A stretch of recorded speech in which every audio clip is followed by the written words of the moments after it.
Good afternoon, everyone. Thank you for being here. And for those of you who are just joining the session, thank you to the Atlanta Global Studies Symposium. This is the session on youth displacement and unemployment, meaning addressing that problem. I want to congratulate the Atlanta Global Studies Center for putting on this Atlanta Global Studies Symposium. Thank you and congratulations. My name is Obse Ababiya, and I will serve as your moderator today for the session. Just a little bit about myself before I get started. So people usually jump off to their title, but I'll just start with some adjectives. I am a collaborator, a connector. I strive to be a compassionate leader, and I'm a creator. Happy to be here.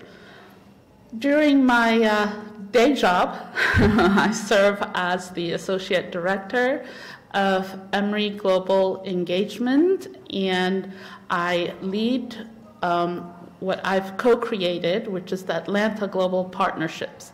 AGP fosters collaborations between Emory University and Atlanta's global communities amongst those who are doing international work.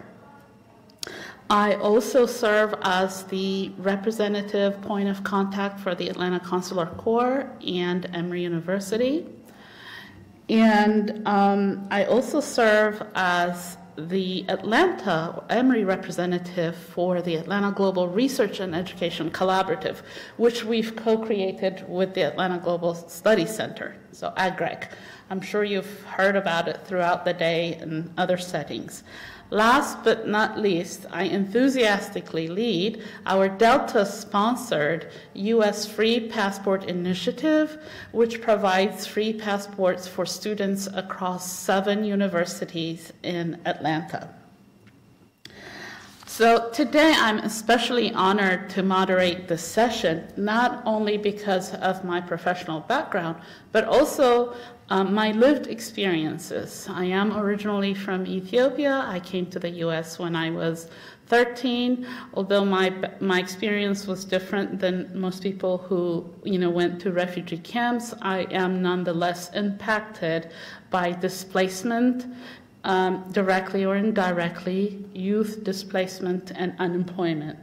So I'm especially honored to have been a part of this initiative, and I thank you all for this opportunity, and I will name you by name in just a minute.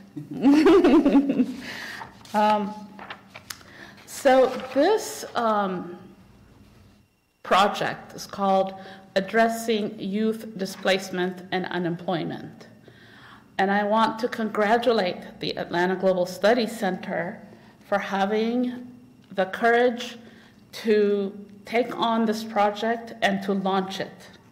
And I want to especially thank the Consulate General of the Kingdom of the Netherlands for sponsoring it and for spearheading it. So thank you very much.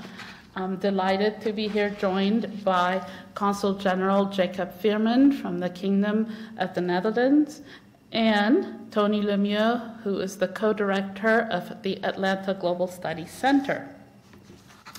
So I'm going to start us off with a question and invite Dr. Tony Lemieux to come up here. And in answering that question, he will introduce He'll introduce our Consul General and also tell us a little bit about the Atlanta Global Studies Center. So my first question is, can you please tell us about the importance of this project for the Atlanta Global Studies Center? This project meaning the RFP that we're putting out for addressing youth unemployment and displacement. Well, thank you, Obse, and I should before we get to the question, I think this really, we want to make sure we give credit where credit is due, and Obse is really the sort of driving force behind this initiative and making the connections and putting this together. So thank you so much for your leadership on this and creating this space where we can work together and take on what I think is really, for us. So you start the question with the importance. When we're thinking about the kind of work that we do or could support, that can actually make a difference in the world and in people's lives, and that connects to our mission as not only educators, but more importantly, as the sort of outreach and part of the core mission of the center, is to really be able to find opportunities where we can bring people together, you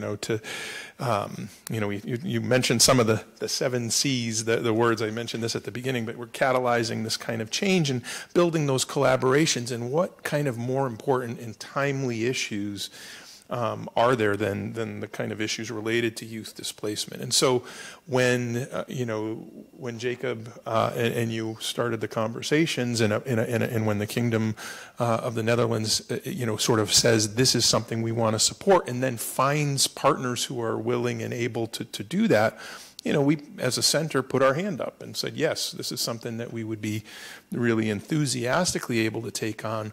And not only because of the kind of network that we might access to, but because there's also this sort of, there's going to be a creativity, I hope, in some of the proposals we get and some of the ideas that we see that's going to, think about the problem and how to address it and how to really make change in a way that, might not be obvious in other ways, or if there were particular bureaucratic tie-ups or things that might happen. One of the things that we have as sort of in the higher education space is the ability to really try to support things that, might have a degree of innovation that wouldn't necessarily be available elsewhere. People can kind of go out on limbs, and we can be there to support that.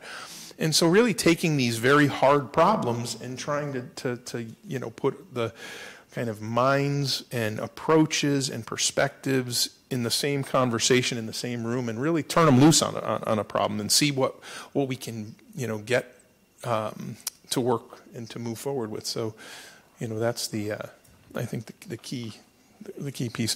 And Jacob, I mean, this is really this is your brainchild in a sense, right?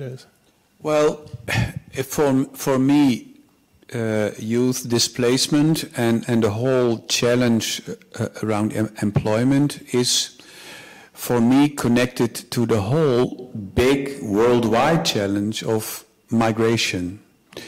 And in Europe, and I think also in the United States, migration is high on everybody's calendar. It's high on the political agenda. It's high on the academic agenda, and also in the Netherlands. And what we are looking for is how can we learn from each other? I'm from Europe. You are from the United States. We are both from different angles, from a political, social, academic perspective, approaching the concept of migration and youth, and to bring all these blood types together and hope, and you mentioned creativity, innovative ideas to the table. From my perspective, what I see is that the approach upstream, midstream, downstream of this huge challenge is most of the time focused all the way downstream. And what I hope is that we can discuss this more mid and upstream. And that's I think the best practices, the innovation, the ideas, the out-of-the-box thinking, we are all looking for. Also to, as examples, to leadership.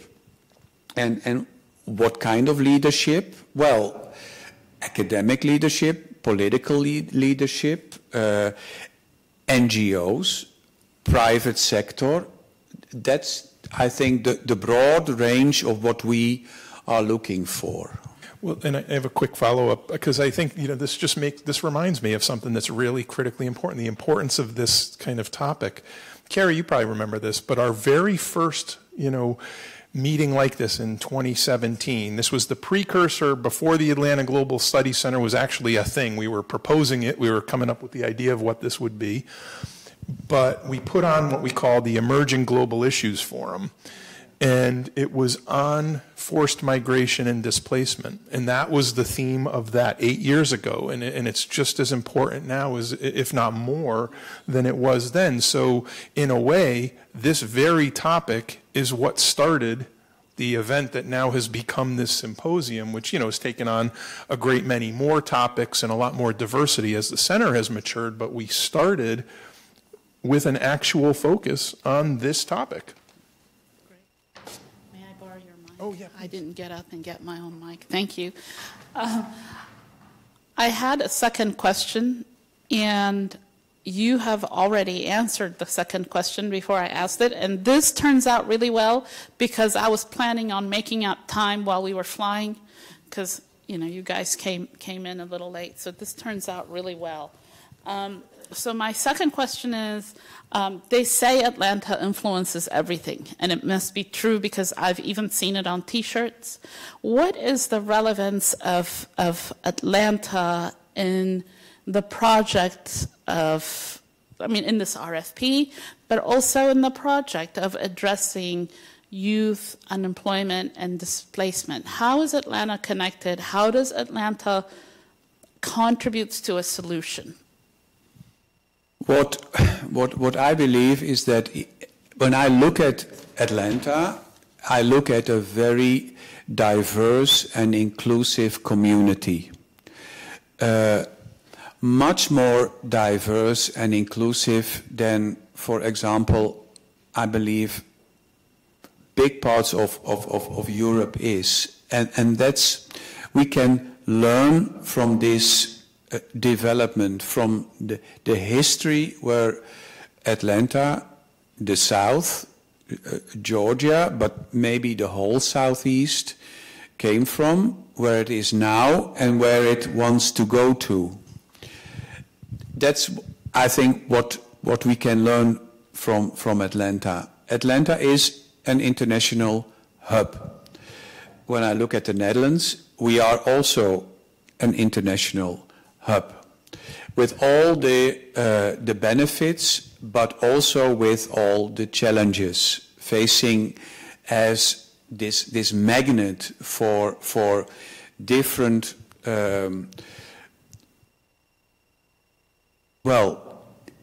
migrants who are looking for prosperity, for their economic development, for their future. And how can we, as a community, what are our answers to them from the community, without being overwhelmed, and also recognizing all the challenges? So what can we learn from Atlanta, and how can we what can we learn from this diverse inclusivity Atlanta can present to the rest of the world? Great, thank you. Tony, would you like to add to that? Yeah, that we have a few advantages in terms of the city of Atlanta, for all the reasons Jacob mentioned. And I would also say that there is something in the air here that's hard to, it's like a little bit of an intangible. There's a creativity, there's an energy, there's like, we have these sayings about Atlanta influences everything, or the city that's too busy to hate. We have a lot of like aspirations about, what we are, but also like what we could be and what we want to be. And one of the things that I think that when we have something that is sort of a new program space or a new opportunity, that there's a pretty good chance that we're going to get people to really put their hands up and say, yep, I can apply what I know and can, bring something to that table. So you remember, for those of you who were in the introductory remarks, I said it's really important that we continue to do things where we are with what we have. Well, this is a place where, there is a real ethos for that. And the universities are a really great point to launch that, in the sense that not only are we here and there's, real scale, right? We have a size and a scope that's really impressive relative to most other cities. Maybe with the exceptions of like New York and Boston, where you can like throw a rock and it'll skip and hit 3 colleges. But we really have this collaborative spirit among the universities. And I think the other thing, in Obse, you've been instrumental to this as well, is this AGREC program, the Atlanta Global Research and Education Collaborative, where we now have a pretty strong track record of universities working not only together, but with other partners. And various partners, NGOs, company, any sort of manifestation of that. And so I think it lays the groundwork for this to really have a pretty good likelihood, not only of success, but also a continuation. And that's the other thing we talked about, the sustainability. Like, we want to do things that not are a one-shot deal, but really can demonstrate their value and worth. And so I think for those reasons, we're pretty well positioned here. Thank you. There are three main ideas, 3 main things that I really like about this project. One is the partnership with Europe, the idea of building bridges rather than walls. We understand that this displacement and need for employment causes migration, forced migration, and unforeseen circumstances. But the answer is not really in coming up with these rigid policies on immigration or building walls, but rather looking at the problem creatively to find solutions that work for everyone. So this RFP, for me, demonstrates that, and I hope we will have some tangible outcomes from it. The second thing that I like about it is that it's looking at the higher education institutions for solutions, but how higher education institutions can partner with non-educational partners to come up with solutions by including the people for whom these solutions are designed for. And so the RFP will be live next week.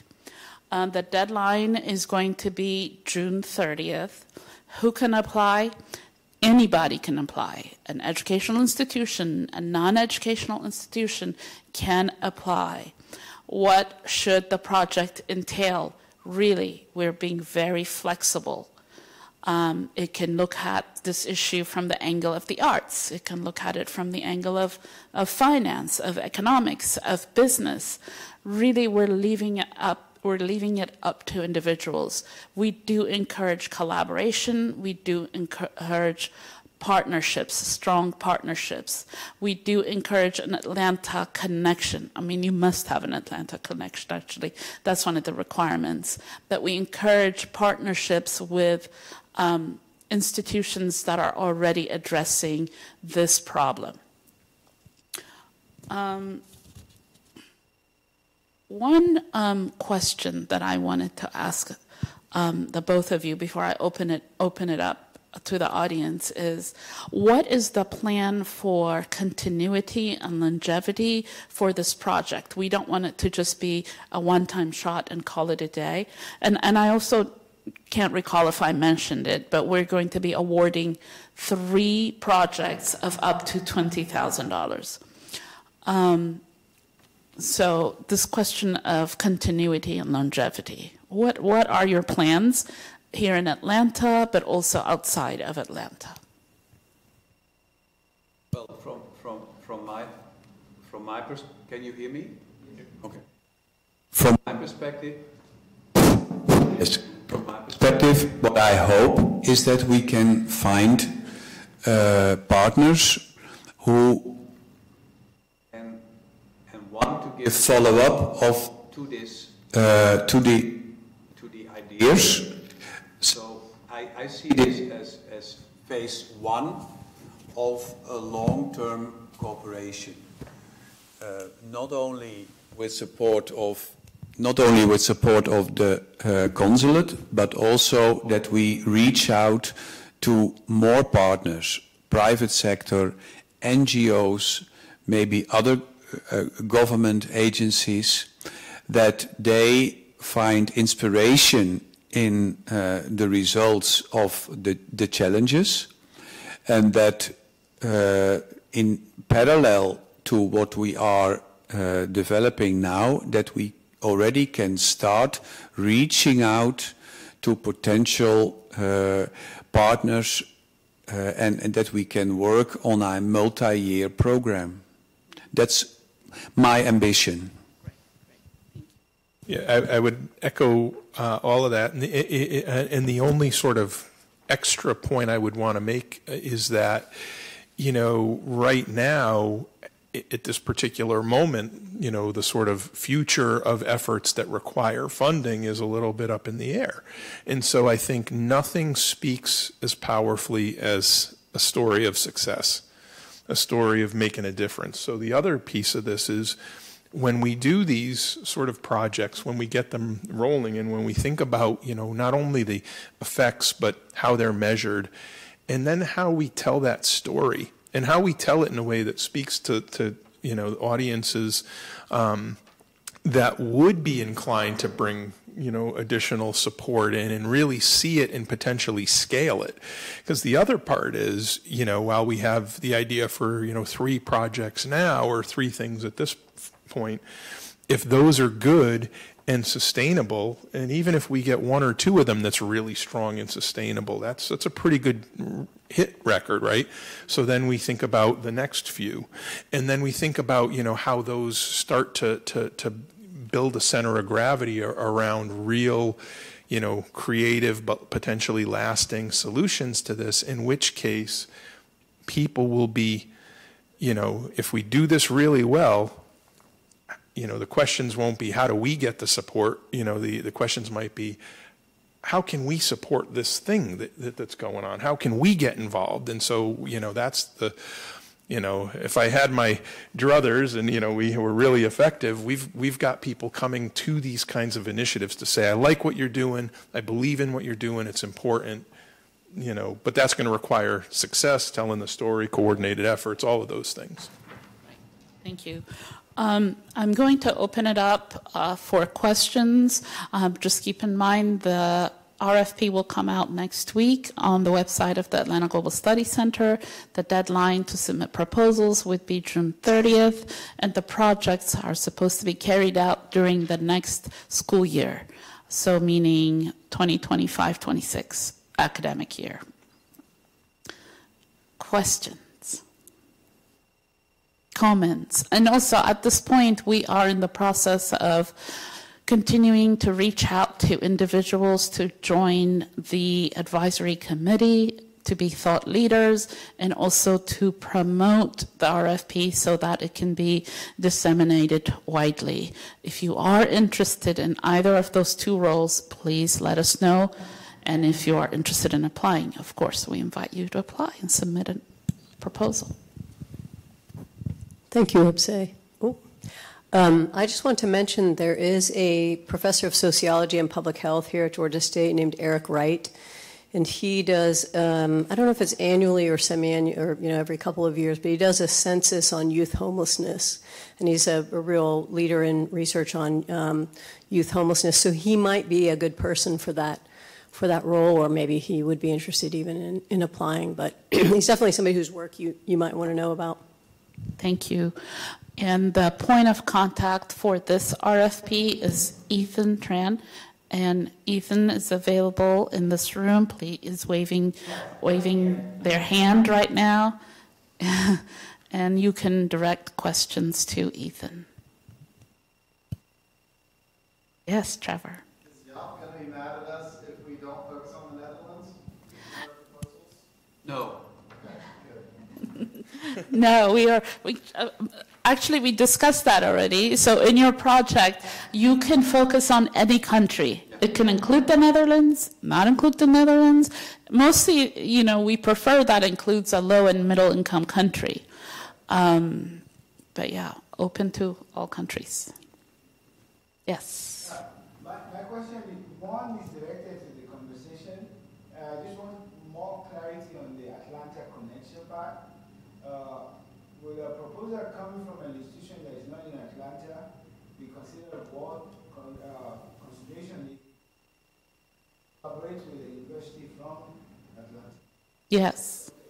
The second question, maybe outside of the panel, of the expertise of the panel would be very helpful.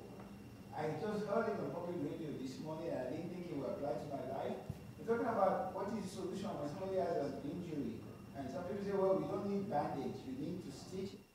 And the doctor came on there and said, I will not say no to a bandage, even though stitching is the solution. So, in the proposal dealing with displacement, what is missing is talking about the part of the world where the largest population are the largest source of displacement. So I want to ask, are we dealing with just symptoms, or there's ever going to be a consideration in those proposals that addresses the actual push Yes. that's getting people to have to meet such a program? Yes. No, that's a great point, and we did consider that. It is very difficult, I think, to address the root problem with the amount of resources and the amount of funding we currently have. However, we can have a starting point, and we can partner with those who are already doing the work. We can't just sit back and say, well, somebody else is doing it. No, we could participate in it too with our angle. And the angle of Atlanta, I think, is important. I think we have something to say to the world about what's happening in the world with our lens, looking at our legacy in the civil rights movement, our history, and also what we're doing here in Atlanta addressing youth and unemployment, because it's not just a problem over there. Over there is also over here. So yeah, we do have a plan for longevity. We do want to address root causes. But we also know that the way to even look at bandages is by creating collaboration and partnerships, by creating bridges and not walls. And also, to be honest, oftentimes with suggested solutions like this, oftentimes focuses on those who need to be supported, but in a negative way. So one of the things we didn't want to call this project is calling it youth empowerment. We understand youth empowerment is important. We're not saying it's not important. But what we're saying is, let's not point the finger on youth on this. The problem is the system in which they exist. It is the system that does not support them to live a dignified life. What can we do to address or shift the system? That's what we're trying to look at. And one thing I would add to your point, in addressing the sort of root cause question, there's a couple of things that we sort of know are pretty key drivers of the phenomena at hand, right? There's a sort of a security and conflict related piece of that. There's a climate related piece of that.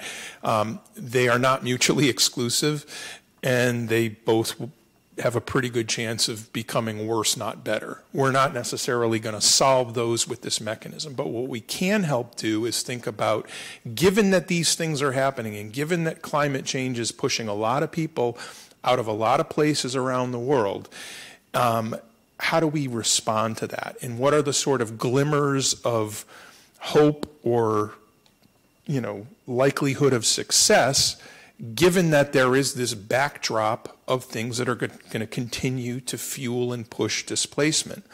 And so if we think about it as, this goes back to the do what you can where you are with what you have. Well, the part we can try to do here is in the response side of it. We would love to be able to address the cause side of it, but that's a lot bigger but we can make those sort of incremental steps on the response side, and I think that's what a program like this is better suited to. But your point is well taken.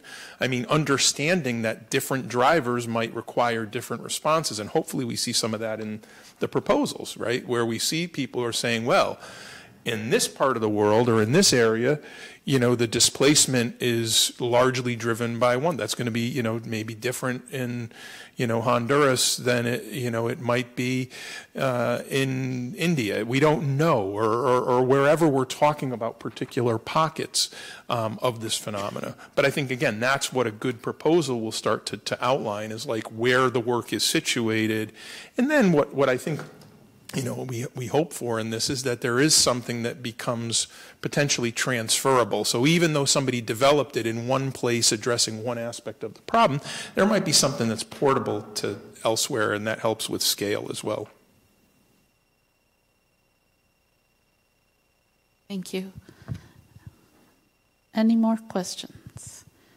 And if there are none, I'm going to be so happy that I drove this plane and we are do you have a question?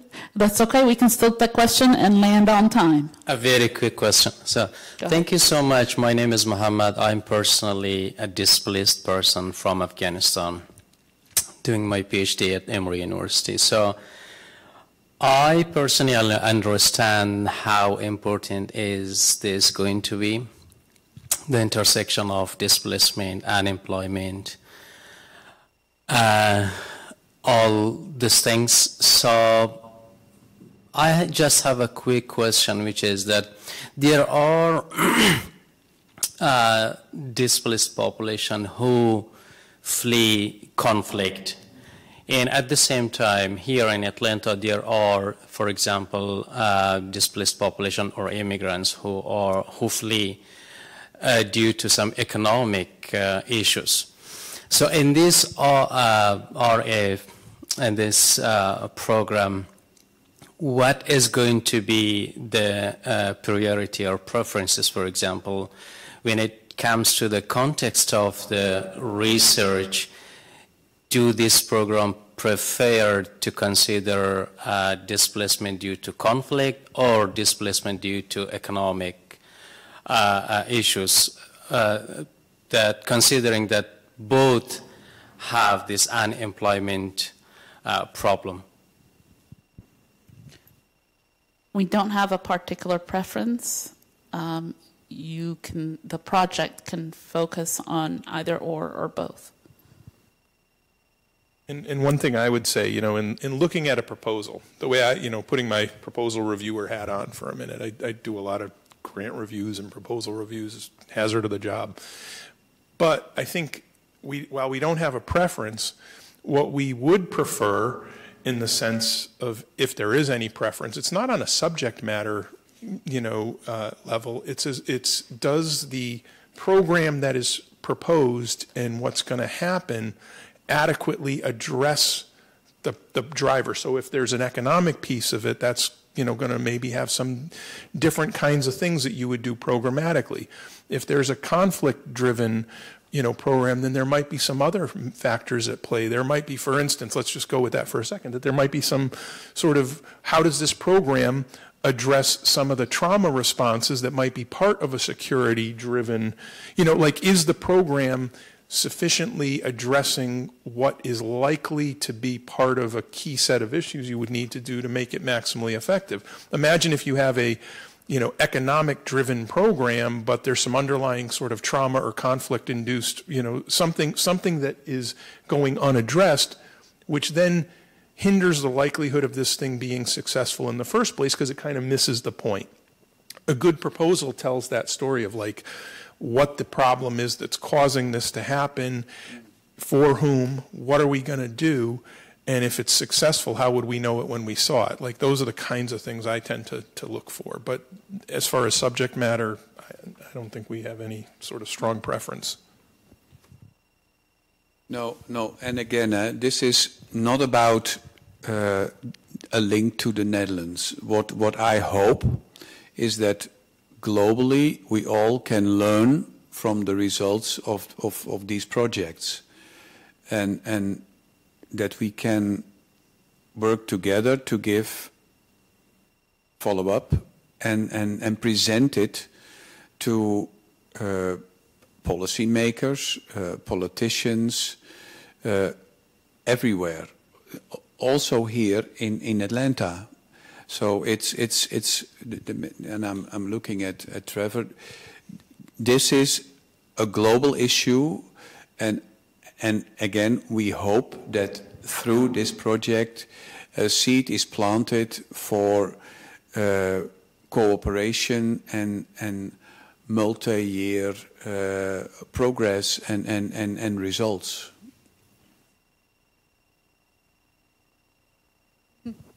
With that said, we're going to close the session. Thank you all for being here. We look forward to staying engaged with you on this project. And spread the word.